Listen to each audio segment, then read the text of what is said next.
और इस फॉर्म के नीचे आप इधर देख सकते हैं जो वीडियो है आपको अपलोड करने के लिए बोली गई थी।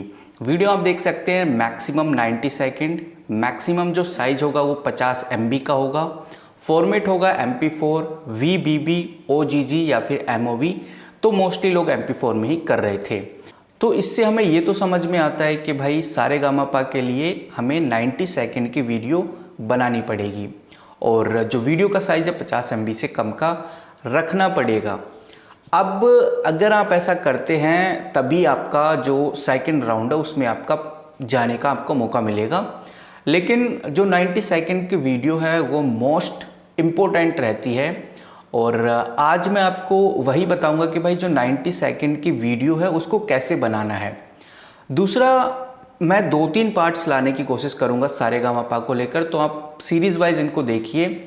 आज फर्स्ट पार्ट है, कल या परसों मैं सेकंड पार्ट अपलोड करूंगा, फिर थर्ड पार्ट। इस तरह से मैं जितना भी मुझे पता है वो मैं आपके सामने शेयर करूंगा। तो सबसे ज़रूरी है गाइस टेक्सचर और टोन। जी हाँ दोस्तों, टेक्सचर और टोन आपको पता होना चाहिए कि आपका क्या है।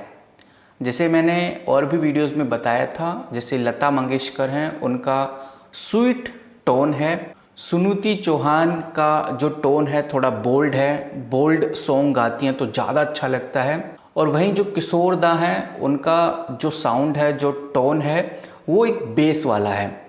तो इस तरह से आप भी पता कीजिए कि बेसिकली आपका टोन क्या है, क्योंकि जो ये टोन होता है ये सबका अलग अलग होता है, सबकी वॉइस की प्रॉपर्टी अलग अलग होती है।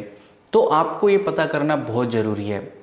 आपने बहुत सारे सिंगर्स के नाम जानते होंगे आप, पर उनके नाम से पहले आपको उनका सॉन्ग आता होगा और आपको लगता होगा कि भाई ये रोमांटिक सॉन्ग बहुत अच्छे से गाता है, ये जो मोटिवेशनल सॉन्ग्स बहुत अच्छे से गाता है, ये सैड सॉन्ग बहुत अच्छे से गाता है। ये आपको कहीं ना कहीं दिमाग में आ जाता है। तो वो गाने की वजह से नहीं आता, वो टोन की वजह से आता है। तो आपकी वॉइस के अंदर कौन सी टोन आपके लिए अच्छी है ये आपको जानना बहुत ज़रूरी है।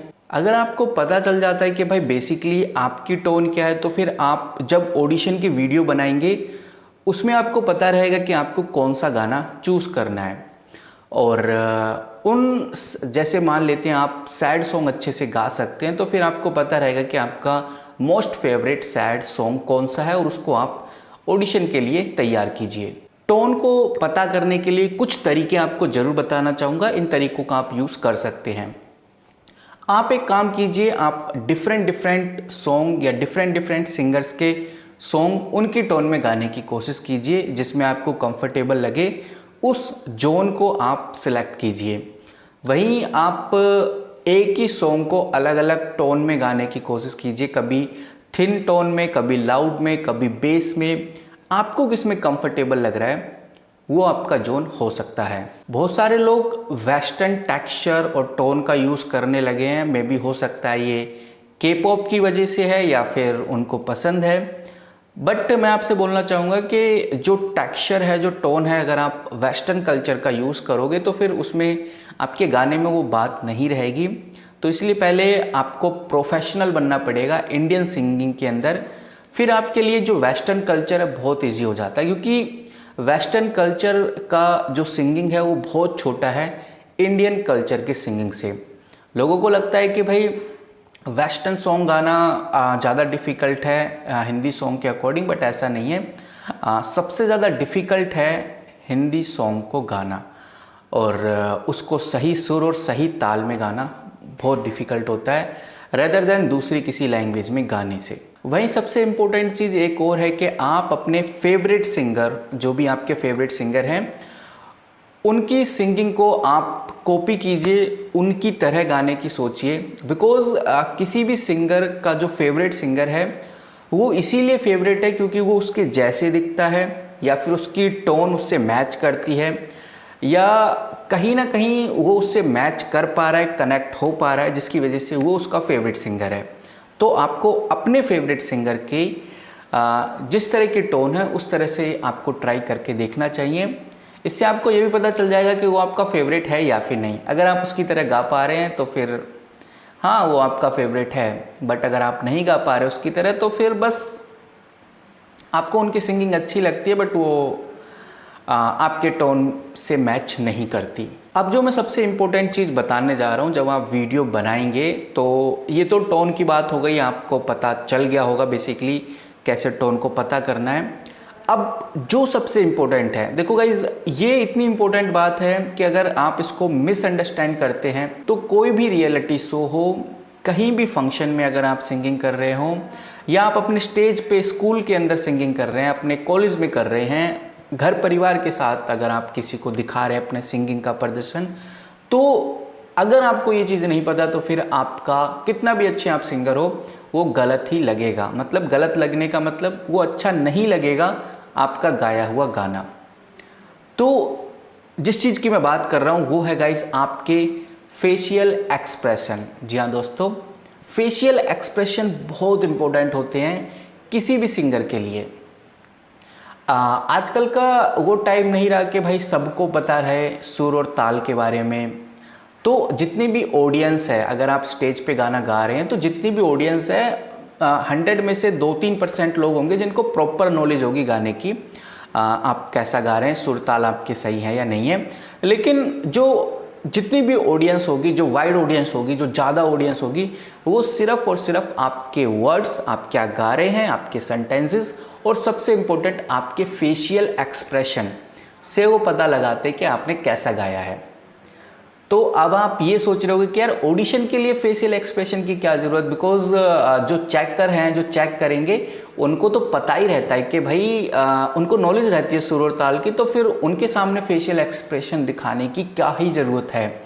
आपको अगर ऐसा लगता है तो मैं आपको बोलना चाहूँगा कि जो चेक करने वाले हैं, जो चेकर्स हैं, जो मेकर्स हैं सारेगामापा के, वो ये नहीं देखते कि आप कितना अच्छा गा रहे हैं, वो ये देखते हैं कि जो आप गा रहे हैं, एक जिसको गाने की बिल्कुल भी नॉलेज नहीं है, जो बस गाना शौक के लिए सुनता है, या जिसको प्रॉपर नॉलेज है, दोनों के लिए वो सही होना चाहिए। बिकॉज बाय चांस वो आपको चूज़ कर लेते हैं और अपने स्टेज पे बुलाते हैं, तो फिर आप सिंगिंग करते हैं, तो जिनको पता नहीं है, जो सिर्फ वर्ड से, सेंटेंस से गाने को समझते हैं, आपके फेशियल एक्सप्रेशन से समझते हैं, उनको भी तो अच्छा लगना चाहिए। तो वो अपने लिए नहीं चूज़ करते, ये बात याद रखना। उनको अपने लिए नहीं गाना आपसे गवाना है, आप पूरे इंडिया को गाना सुनाओगे अपना, तो हर तरह के लोग हैं, तो वो ये देखते हैं, और हर तरह के लोगों में आपको फेशियल एक्सप्रेशन सब समझते हैं। तो फेशियल एक्सप्रेशन ये इतना ही ज़रूरी है जितना एक सिंगर के लिए सुर को जानना, ताल को जानना, बीट को, टेम्पो को, इन सब को जानना ज़रूरी है, उतना ही फेशियल एक्सप्रेशन को भी जानना ज़रूरी है। सैड सॉन्ग है तो फिर आपका फेस सैड होना चाहिए, और वहीं हैप्पी है, डांस सॉन्ग है तो फिर उस हिसाब से स्माइल करके आप अगर गाने को गाते हैं तो वो ज़्यादा अट्रैक्टिव लगता है। तो इस चीज़ का ध्यान रखिए, ये बहुत इंपॉर्टेंट पॉइंट है। मैं अगर आपको सिंपल बता पा रहा हूँ तो फिर ये आप सोचिए कि ये एक नॉर्मल पॉइंट नहीं है, बस मैं बता रहा हूँ आपको ये सिंपल है, इसीलिए आपको लग रहा है ये चीज़ सिंपल है, लेकिन ये सबसे इम्पोर्टेंट है। आप बहुत सारे सिंगर्स को फॉलो कर सकते हैं जो फेशियल एक्सप्रेशन के दम पे आज बहुत मुकाम तक पहुँच गए हैं, जैसे नेहा कक्कड़ हो गए, और भी बहुत सारे सिंगर्स हैं, सोनू निगम हो गए, जिन्होंने अपने फेशियल एक्सप्रेशन के दम पर बहुत कमाल किया है। तो इन चीज़ों का आप ध्यान रखिए।